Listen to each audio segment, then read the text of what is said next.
All right, everyone, welcome to this education series topic, which is students publishing in journals.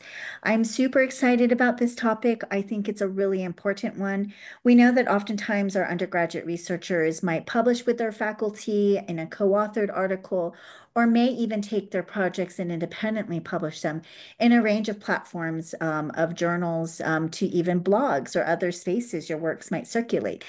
We are really excited to have two presenters, Kalista Leggitt and Ali Nopper. And we're going to introduce these folks in just a minute. But before we get to some of that exciting stuff, we just want to remind you all this is a virtual event and that it is being recorded. So please mute yourself, turn off your camera to ensure the optimal experience. And if you have questions, you can use the chat feature or unmute when invited by the speaker, which for today is me and our two other panelists. This is your event evaluation link. Shelly's going to go ahead and drop the link into chat. And we just want to remind our students who are Europe or Wilk scholars that in order to receive credit for attending the events, not only do you have to be at the event, the entire event, but you also need to fill out this form. So don't forget to do that. But we also find it as a really wonderful way to get feedback on our event. So we welcome your thoughts. We are the Office of Undergraduate Research, and the mission of our office is to facilitate and promote undergraduate student faculty collaborative research and creative works in all the disciplines throughout the University of Utah campus. We also acknowledge that this land, which is named for the Ute tribe, is the traditional and ancestral homeland of the Shoshone, Paiute, Goshu, and Ute tribes.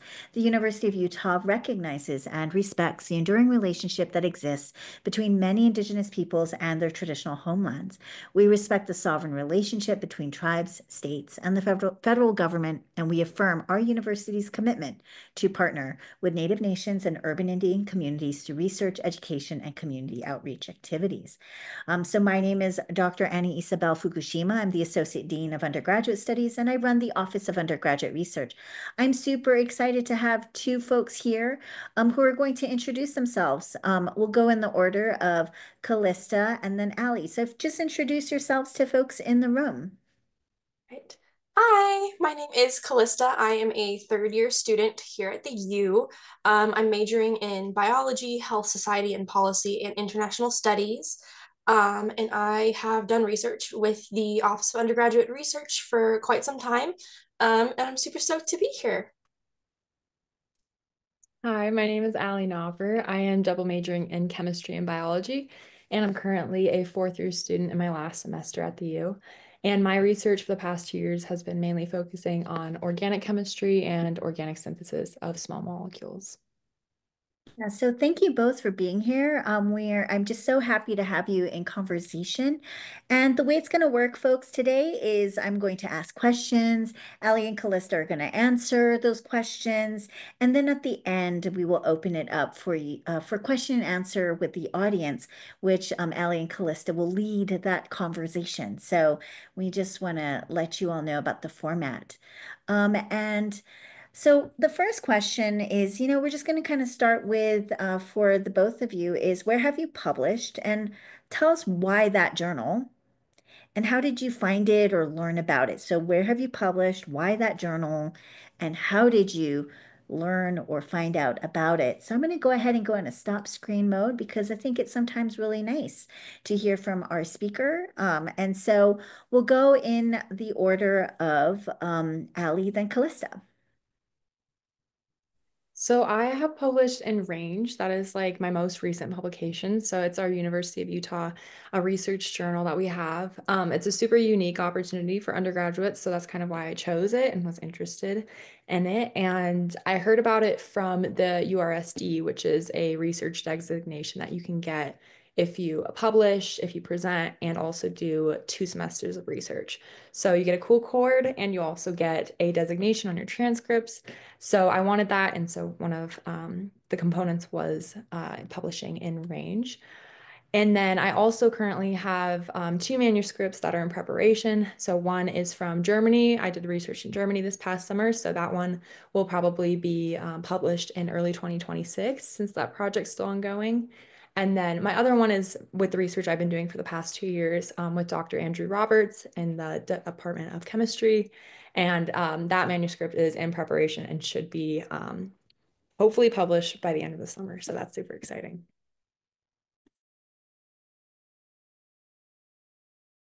Hi, so I have published in the American Journal of Bioethics, or AJOB. For the last 3 years, I've been doing my research in philosophy or bioethics with my mentor, Dr. Matt Haber. Um, and it was that we published in that journal because this journal is very easy to interact with. They publish things called target articles and then submit a call for responses. So our publication was actually a response to one of those target articles. So it was a little easier to have something to bounce off of in terms of like writing a paper versus just coming up with all the ideas completely on your own. But I found out about it through my mentor. He has a lot of like connections in the bioethics world and philosophy of science. So he told us about it, said that it was very relevant to something that we were already studying. And then we took it from there and started writing a response to this target article. That's wonderful. And like super cool to see the different ways that folks can maybe consider how they might publish, where they might publish, and all of that, from those that fulfill requirements to also these peer-reviewed journals and these different kind of academic platforms. And so thank you both for sharing your experience. So the next question is, so you hear of a journal thing that you can submit to, right? But really, let's kind of think through together the process of writing. So how did you go from collecting data or the information that goes into the article to then writing the article? And if it's co-authored, like how did you and your collaborators like work together to write this? So what was the approach to writing? So really give us a sense of like what was that process of writing like? Because I think that a lot of folks think like we go from it's like polished piece, there we go, all done, perfect, proofread on the end of it. But I'm sure the process was quite complicated and messy back and forth and all of that. So tell us about your process of writing. And the order that we are going to go in is we're going to go in the order of Kalista first. And so go ahead and I'm going to stop screen sharing. So process of writing. Awesome. So like I just barely mentioned, my research was in bioethics. So there's not as much data collection as there is just examining sources and doing kind of like a comprehensive literature review, right? There's like philosophy is such a vast field. You kind of have to start to narrow it down. I'd say the first step for writing anything is trying to figure out what your problem space is and how you fit into it. Um, so for a long time, we just had like a bunch of sources. I mean, pages and pages of sources. And off the sources, we had like a sentence here we really liked, or like this paragraph that really like tied back and made sense. So I would say the longest process for us was just narrowing it down, what parts we'd want to use, which parts were less relevant that maybe we could cut out just to make it more concise. I did publish with a few co-authors, right? So I published with a grad student and then two more undergrads, as well as my mentor. So we were us 5 people on this paper. Um, and how we went about writing it, we decided to split up the paper kind of into like different sections. Our paper was about introducing accountability into AI when using it for psychotherapy. And so we broke it into sections like, oh, this person will write more about the accountability. This person will write about the long-term effects. Just kind of like very vague, blocked out sections. And then we would just start writing. It's a very long process and it was not pretty at first. It was either too short or too long, or it didn't make sense, or this wasn't hashed out enough. But that's kind of where you get to talk to your team. You get to be like, hey, I'm stuck. I've got writer's block. What do you think about this? Like it's very easy to bounce ideas off of each other, and to kind of work through creating that perfect, not perfect, far from perfect article that is the finished process.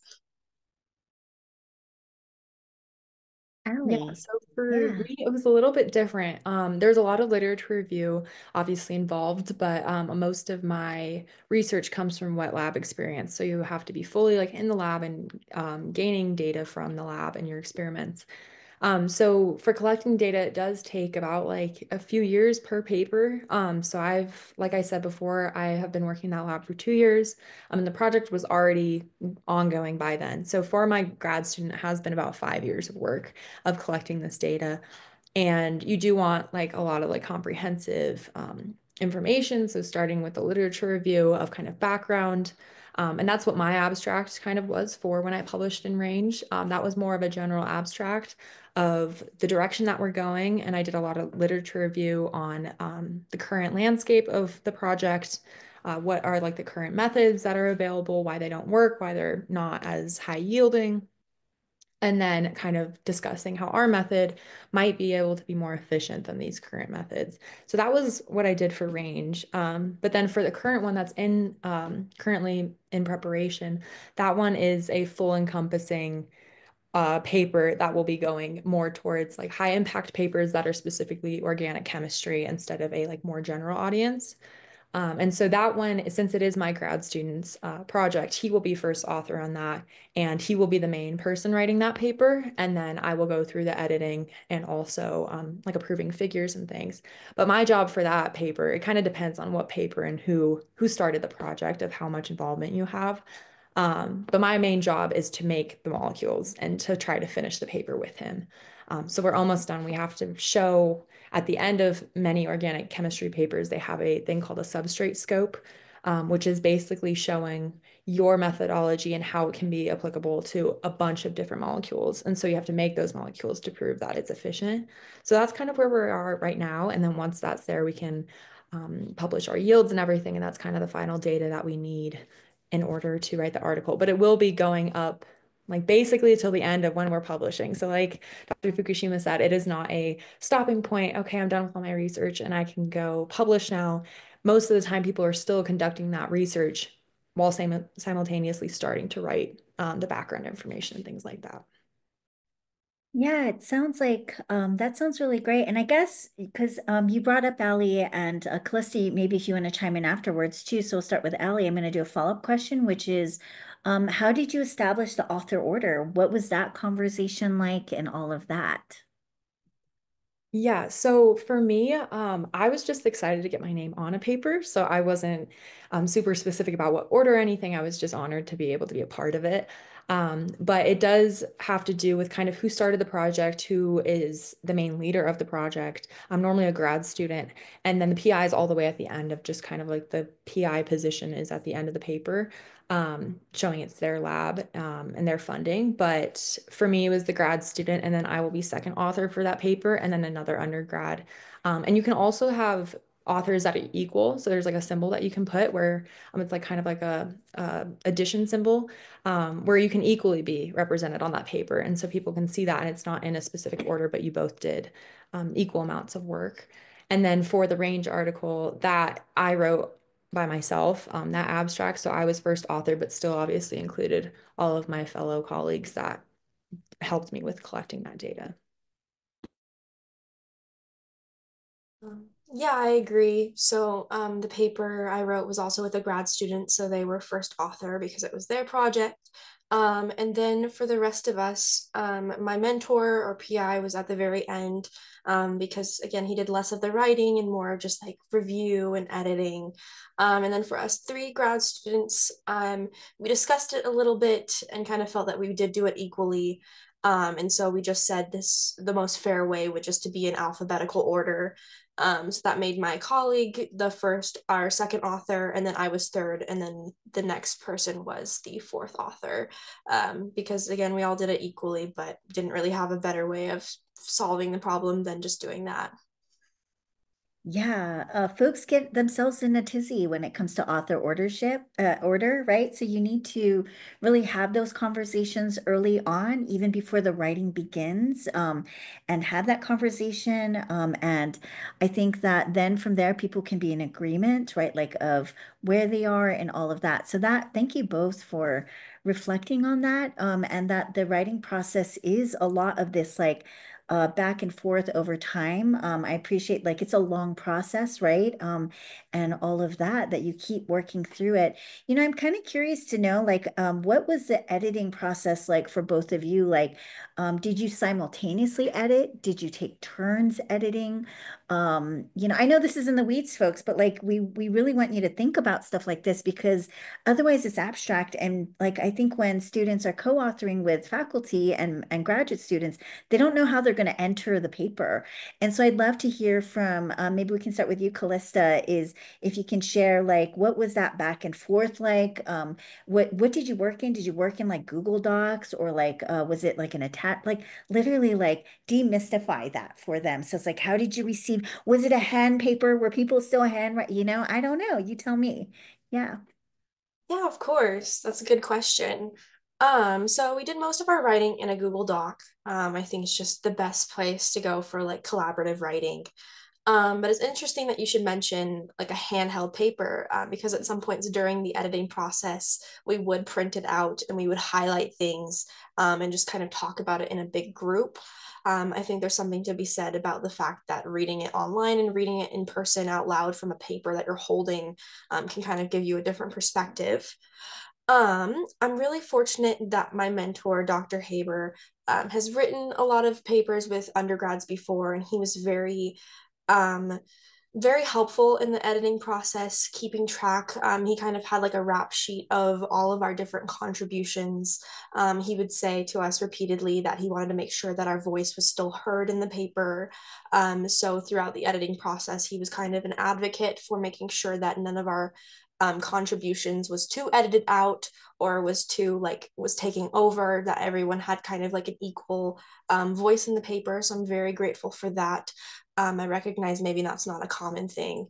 But yeah, I was just really lucky to be with a group of people that all really wanted to work on this, and we all worked really well together. So yeah, it's a great experience. Ellie.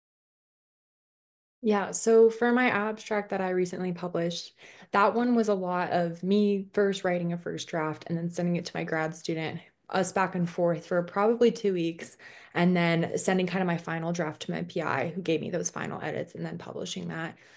For the manuscript that's in preparation, that one is a lot more complex and a lot of longer of a paper.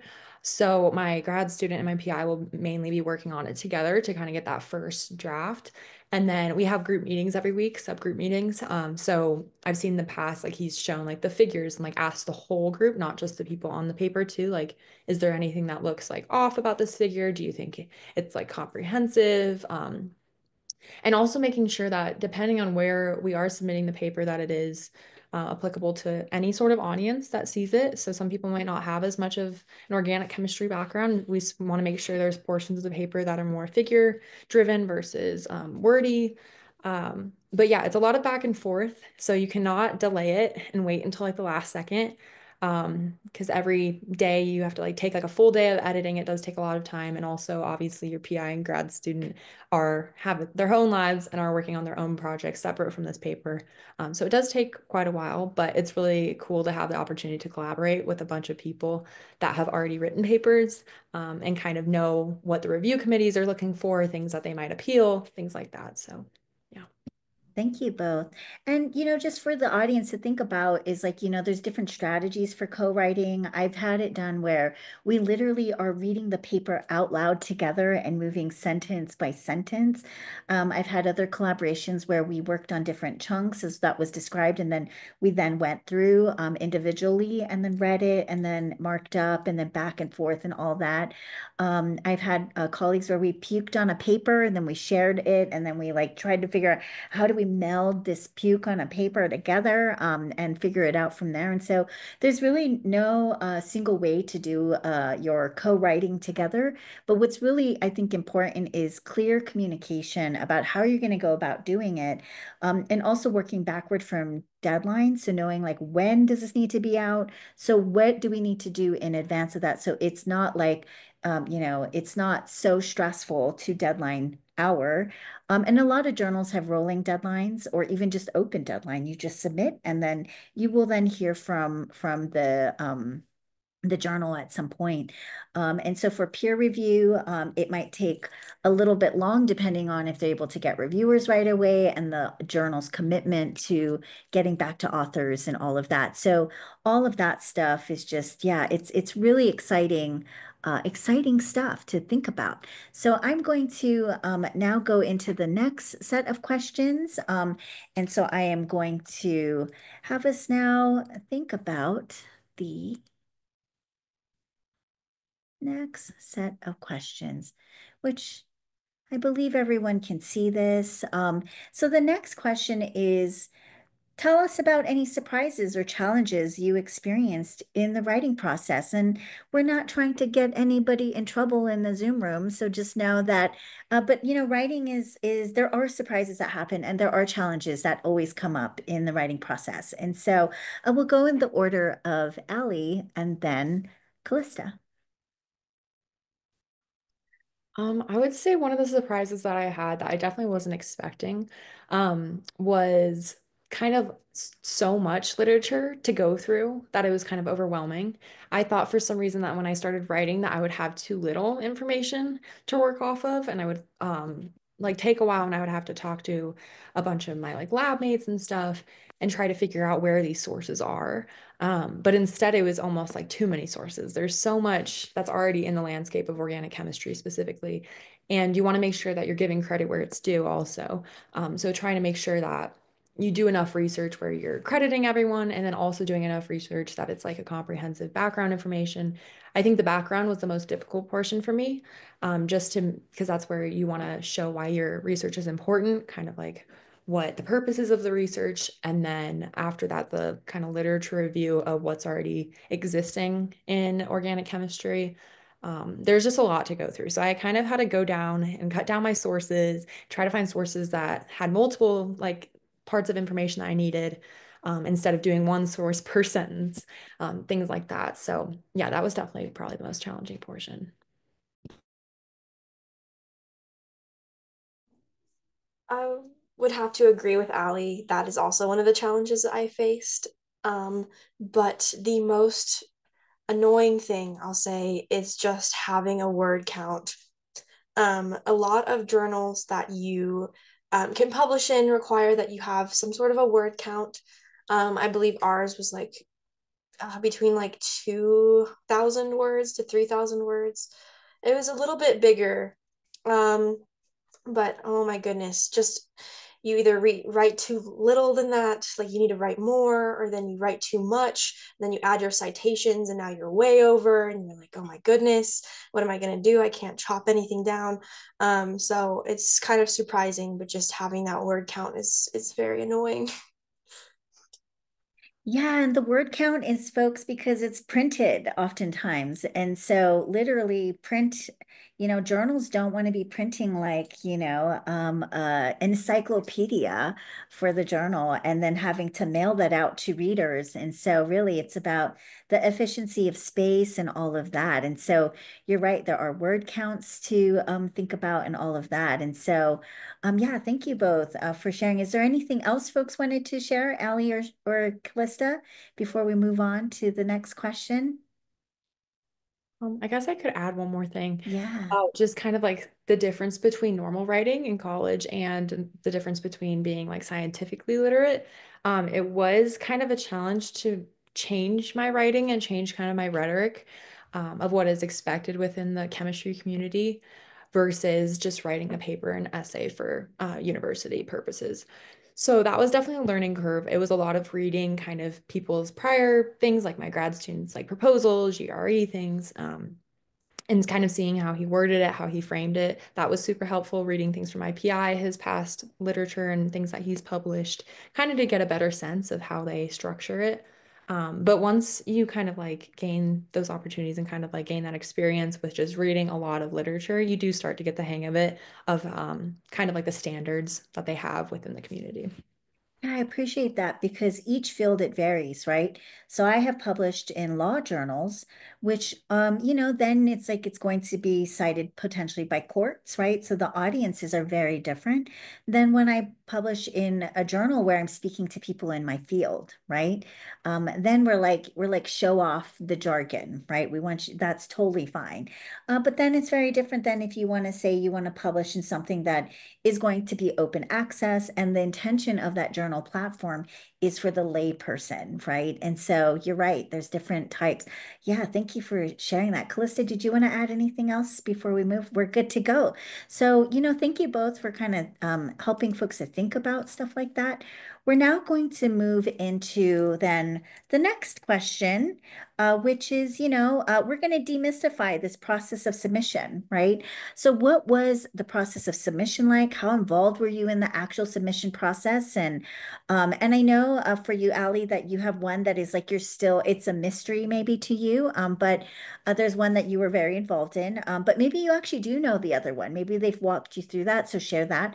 And then what did you learn about the submission process? And so we really want to have folks think about, the submission process is pretty involved depending on the kind of journal. And so we'll start with Ali and then we'll go into Callista. Yeah, so like Dr. Fukushima said, that one I was very involved with for the process of submission for range. That one was relatively straightforward to submit. The office makes it really easy and straightforward to just add your abstract or whatever information that you're sharing, and then kind of like a few other questions within that form. So that one was really exciting to submit though, since it was like my first publishing ever. And then to have it associated with the University of Utah was really exciting. So that one was relatively straightforward. But what I've heard about the other submission process for specifically organic chemistry journals is that it can be difficult since some of them will have these like review committees that they will kind of come back to you with these edits. And you kind of have to do the edits in order to get published, but sometimes you don't want to compromise your work or a certain phrasing that you have, like if you're passionate about certain sections and you don't want to cut them out. Since the review committee can be filled with a bunch of different people, so it can be actual organic chemists, it can be physical chemists. So all of their opinions and feedback you may not agree with, but you kind of do have to do like a give and take in order to, if it is worth publishing and if you feel comfortable enough removing certain sections or editing them. So even though we worked like really hard on the paper and stuff, I've seen in my lab, like previous publications, they did not want to budge with what they published, but the more they thought about it, they were like, okay, maybe from this audience perspective, I should change this portion. And like they understand where that feedback is coming from. So that's what I've heard about the process that we're about to go into. Yeah.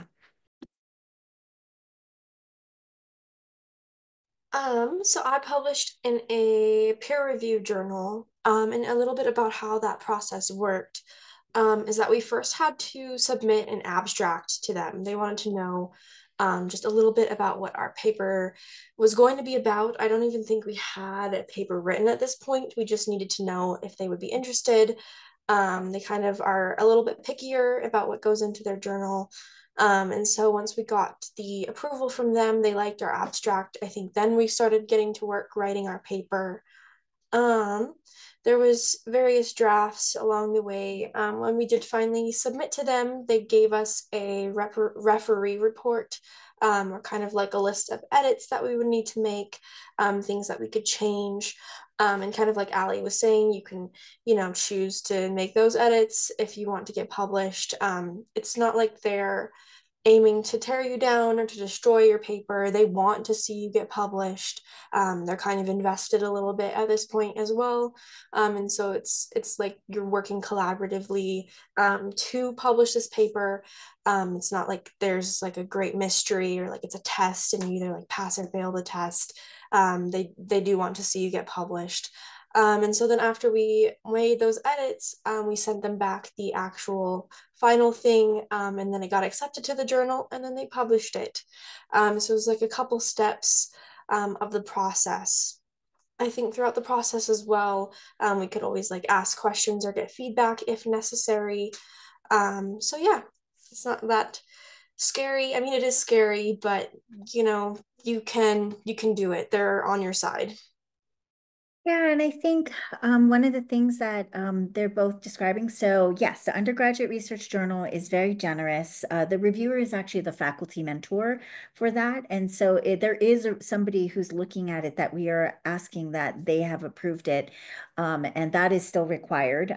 For peer review journals, you may hear about the famous reviewer number two. And so oftentimes what that means is that when you go and you submit, and if it's moving forward, so the editor has decided to move forward with the process, the reviewers will review, give you feedback, and usually most journals have at least two reviewers on an article, and then they'll give you feedback. People always get upset or scared by this notion of revise and resubmit, but actually, if you're in revise and resubmit, I always tell folks they haven't rejected you, so you still have a chance. And so it is actually the best place to be because you have a chance to work on it, consider the feedback, decide which ones, as Ali was talking about, you want to decide to implement, which ones are you going to make an argument for that you are not going to implement, but you're going to still address in some way, even if it's not to implement the feedback and all of that. So these are all the kind of like, wow, the kinds of ins and outs of publishing that are to me super cool, and super interesting and makes the fields so exciting. So now we'd love to hear from both of you about what are the writing projects you're working on now or excited to do since publishing. So we'll go in the order of Ali to Kalista. Yeah, so like I said, I've repeated it many times, but I am really excited about the manuscript that's currently in preparation. That is one that we are working on now. Hopefully, we'll have done by the end of the summer, because my grad student is getting his PhD at the end of the summer and officially becoming a doctor. So before his defense, he's going to have one more paper published, which is exciting. Something else that I'm super excited to start publishing and do more writing is I am starting grad school in the fall. And obviously, there's a lot of writing throughout the entirety of grad school, specifically for when I'm doing my initial proposal in the second year. That will be definitely a test since that will be one of my main, like, first projects that is fully me and me being the first author. So that's super exciting though to have like a concrete project that I'll be working on and I'm fully responsible for it. And then also obviously through like third through fifth year, hopefully not sixth year, but fifth year, I'm excited to just continue publishing, hopefully try to do some peer reviews and kind of get experience with a bunch of different types of scientific writing. So.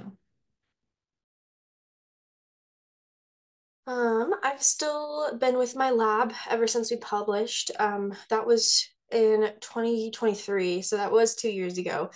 Um, we are still working on projects. I myself am working on writing a paper about like adolescent autonomy and like the ethics surrounding that. Hoping to publish at some point. I think my tentative goal is just before I graduate. I'm not really certain where or when that's going to happen, but I'm just keeping an eye out for journals that are accepting submissions or anything like that. Again, super fortunate to have a great team around me that's kind of already been through this more times than I can count, that know about how the publication process goes, that are helping me look for opportunities. So nothing incredibly solid, which is okay. Um, I'm still just enjoying the writing process. It's kind of nice to be able to write without having a strict deadline. It's a little bit more joyful. But yeah, that's me for right now. Great. So before we go into the final tips from the two of you, I'm going to go ahead and turn to some of the questions that we received in advance from the audience. And we're going to just kind of see if there's some questions here that we've not had a chance to talk about. So I'm going to take a moment to just quickly scan. Thank you, Shelley, for sending this our way, and sharing it with us. But um, I guess one of the question is,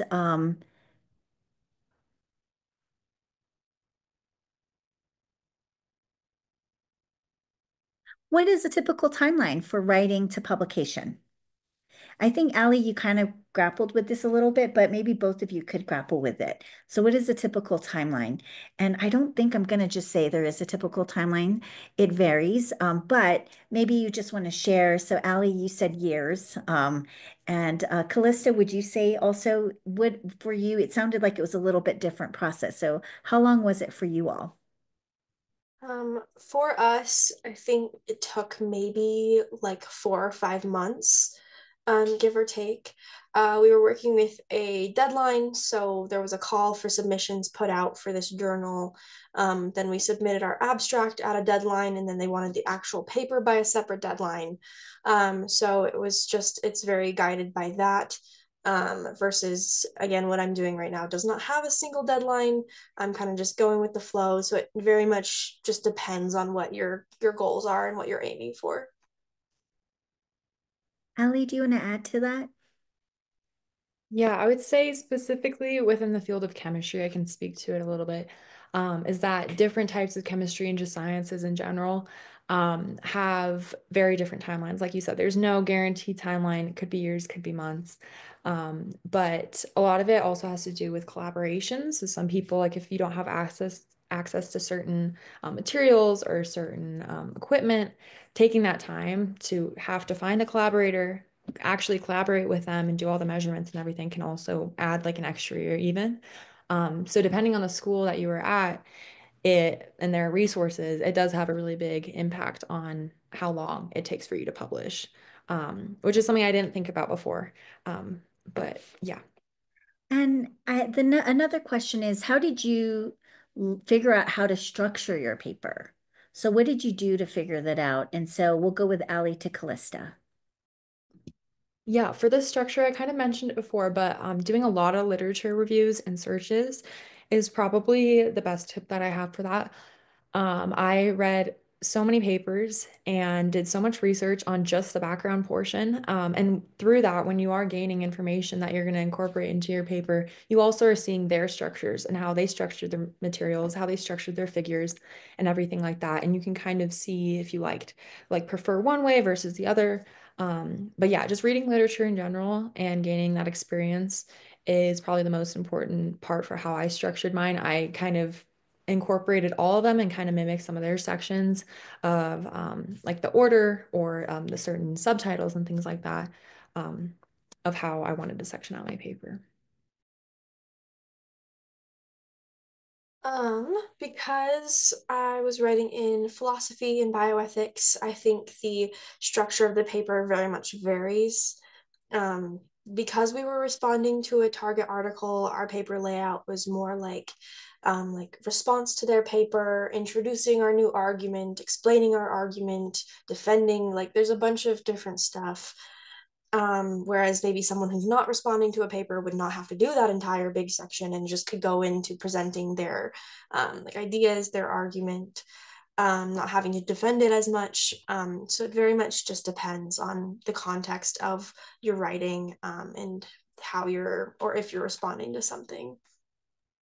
One of the other questions was, what are the resources for writing a paper? There is a writing center at the University of Utah. And then also, I just want to encourage folks to know that the Office of Undergraduate Research we have leaders, which both Ali and Callista are. You can always schedule an appointment if you want to get some feedback or talk through it. But really, they'll help you to think about the strategies of how you might get feedback and support. And so, for Ali and Callista, did I miss anything? Are there other resources? I mean, I guess I would say your best resource is going to be your research team, or your mentors. Those are going to be the people that you want to get feedback from. But did you all send your stuff off to friends to also get feedback? I definitely showed it to my friends as well, and also my parents who don't have a chemistry background. So you definitely want to go outside of your field when you're showing, and having people proofread. When you are staring at something for months on end, you can start missing mistakes, because you're now just skimming it and you already know what you've written and you're just tired of seeing the same portion over and over again. So having a pair of like fresh eyes is really important. And then having someone, like I said, outside of your expertise to make sure that it's still able to be read by a general audience is super important, I think. I was going to say something similar. I did send it to some friends and family. I think for philosophy, it's a little less relevant that they're outside of the field, because it's going to use like some jargon and some like terms that aren't necessarily going to be commonplace terms, and that's okay. Also, getting your friends and family to read a paper is a very daunting task all in itself, especially if it's pages and pages long. The attention span is not going to be that long.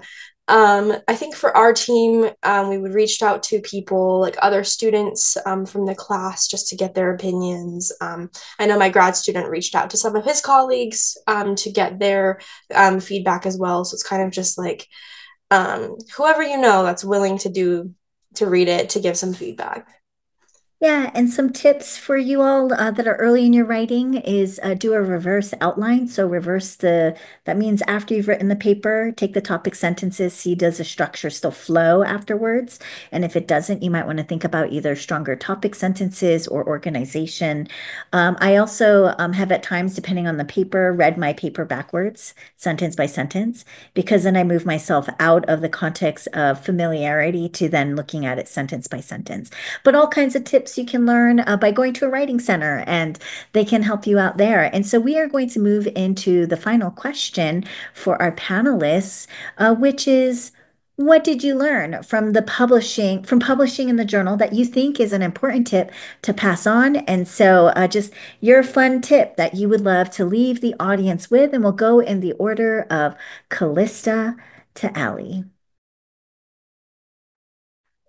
Alrighty. I think the best tip or advice I can offer is that yes, you're an undergrad, but you're on that paper for a reason. I think when we talked about the author order, it's a little bit daunting to not be the first author, the second author, however you are on that list. Take some pride in being at all. You did that paper, you contributed something to that paper. Your name is still on that paper, and it matters. So just don't get discouraged. There's not really any reason why you would be less valuable, your contribution would be less valuable than your grad student or than the other people working on the paper with you.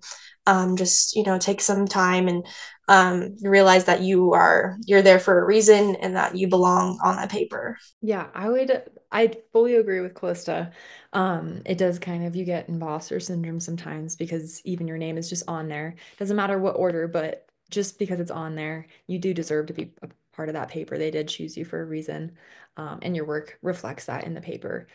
But I would say one of my tips, I already said this multiple times, but is just a lot of literature reading. I did not realize how important that was to kind of incorporate it as even a part of your daily routine, especially if you're preparing for grad school. I've been told that I will be expected to read multiple papers per night for 5 years or however long my program is to try to just absorb as much information as you can. It can be about your own topic. It could be just the sphere of like chemistry in general, if you're studying chemistry or sciences, but kind of stay on top of the current topics that are happening within science and research, and then obviously your own kind of sub-sector. I think that just helps with your literacy, your rhetoric, extensive vocabulary, and everything like that. Like there's no way that it can act as a disadvantage. So I would just say read as much literature as possible for your project. Thank you both for those wonderful tips. So one final tip that we are going to leave you all with is just as a reminder is that the Office of Undergraduate Research does publish Range Undergraduate Research Journal. We come out with 2 issues a year. It fulfills your Europe and SPUR requirements. It fulfills your requirements, which Ellie talked about. For the Undergraduate Research Scholar designation, it's accessible, searchable content published in UEN Press Books. And so we encourage all of you to consider that. And so just as a friendly reminder, for those of you that are Europe and Wilkes scholars, to fulfill your credit requirements, please don't forget to fill out this event evaluation. And that we just want to remind you all that the Office of Undergraduate Research is available for all of you to support you. Join our mailing list, contact us by email, schedule an appointment with one of our leaders or staff members to see how you can be supported.